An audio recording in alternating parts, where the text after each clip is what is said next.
Mainit ang banggaan sa Senado.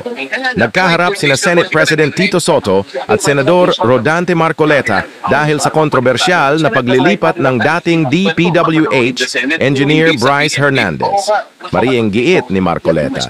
Dapat ibalik si Hernandez sa Senado dahil may bisa pa ang contempt order laban sa kanya. Pero matapang na sagot ni Soto. Siya mismo ang nagdesisyon na ilipat ito sa PNP Custodial Center. Isang eksenang nagpakita ng tensyon at kapangyarihan sa loob ng Senado. Ikaw, kaninong panig ka? Kay Soto ba o kay Marcoleta?